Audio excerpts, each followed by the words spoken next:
Welcome to you all in my YouTube channel. हमारे आज की वीडियो रहने वाली है क्लास 10 के चैप्टर 15 अवर इन्वायरमेंट।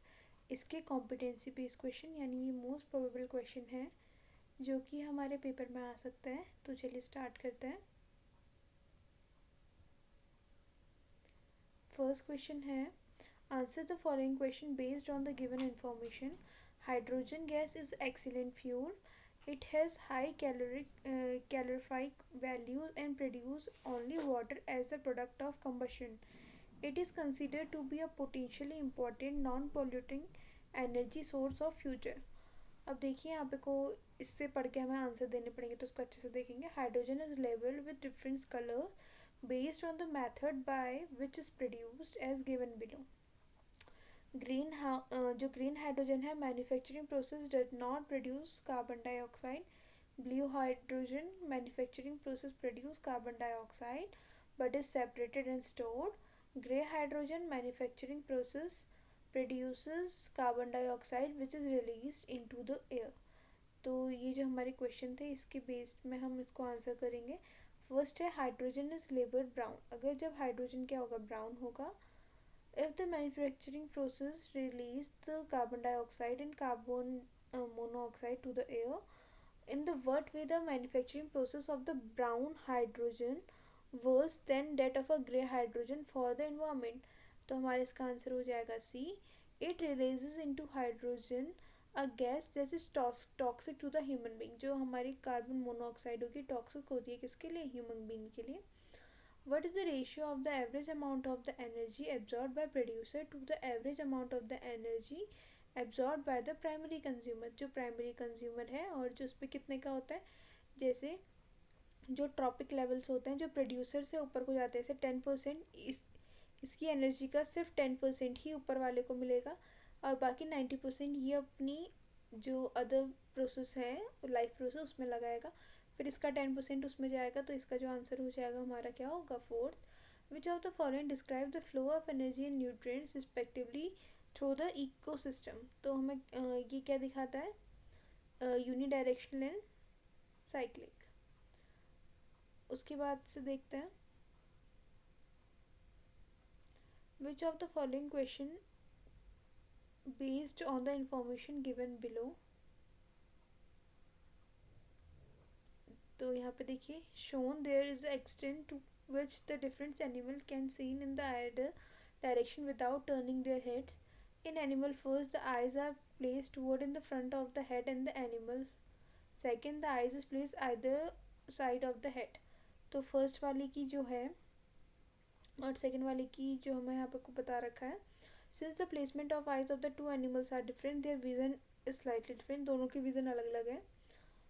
इसके बाद से उसने बोल रखा है since the placement of their eyes different the vision is in the figure the gray part represent the part of the scene of the both whereas the part represent those parts that can be seen only one time. तो देखिए इसमें हमें पूछा क्या उसने, animal 2 can see broader area at any time compared to the animal first. Animal first can be distinguished depth better compared to the animal second. अब देखिए जो एनिमल फर्स्ट हो जाएगा वो क्या हो जाएगा, lion, jackal, kite, wild cat and owl. और जो सेकंड हो जाएगा वो क्या हो जाएगा, mouse, goat and rabbit. Based on this इसको इसकी हेल्प से यही क्वेश्चंस को हम इसकी हेल्प से भी कर सकते हैं. तो यहाँ पे से अब इनको हम एनिमल फर्स्ट या एनिमल सेकंड रख लेंगे. तो एनिमल फर्स्ट क्या हो जाएगा, उसी क्वेश्चन को इसकी हेल्प से करेंगे, lion, jackal, kite, wild cat and owl. और सेकंड में हो जाएगा माउस, रैबिट एंड गोट. अब जो फोर्थ क्वेश्चन है, based on this which of two animals likely to be a predator and why. तो जो एनिमल फर्स्ट है because it will be able to जज the distance of the movement of the accurately.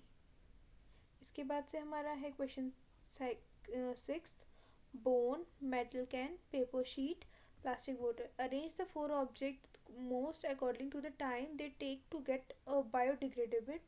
पहले हमें least time से करना है most time. तो लीस्ट टाइम का लेगा पेपर शीट, उसके बाद से लेगा हमारा बोन, उसके बाद लेगा मेटल कैन और उसके बाद से जो प्लास्टिक बॉटल है वो क्या रहती है हमारे मिलियंस ऑफ ईयर तक हम ईयर्स तक हमारे कहाँ रहती है, अर्थ पे प्रेजेंट रहती है.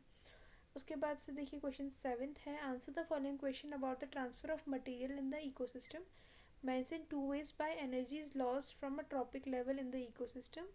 And second, a harmful chemical enter a body through the different sources like food. Since human beings are at the top of the food chain tropic level, maximum concentration of such chemical is found in human being. What is the phenomena is known as? तो सबसे पहले जो हमारा इसका जो first बनेगा mention two ways, तो इसकी दो वेज जो अपने एनर्जी लॉस रहती है वो कहाँ पर होगा, as a heat in a maintaining life process utilize in the growth and storage. और बी वाले का है जो harmful chemical enter in the body through different source, तो वो क्या हो जाएगा हमारा बायोलॉजिकल मैग्निफिकेशन और बायो मैग्निफिकेशन. इसके बाद से है 8, the stratosphere is a very dry and rarely allows cloud to form in the extreme cold of the polar winter. However, stratospheric clouds of a different type may form. These clouds are called polar stratospheric clouds. Scientists recently discovered the polar stratospheric clouds long known.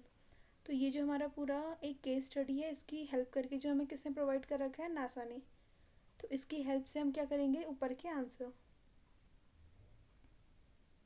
उसके बाद से हो जाएगा हमारा 9th question जो कि last question. Lion have no known natural predators. जो lion का है वो अभी तक हमें कुछ मिला नहीं है. Based on the energy transfer in a food chain, what could be the most likely reason to the above statement. जो lion generally occurs at the territory and a quaternary level of the food chain and the energy available after the trophic level is not sufficient for their substance. तो ये था हमारा आज का topic. So thanks for watching. Bye bye.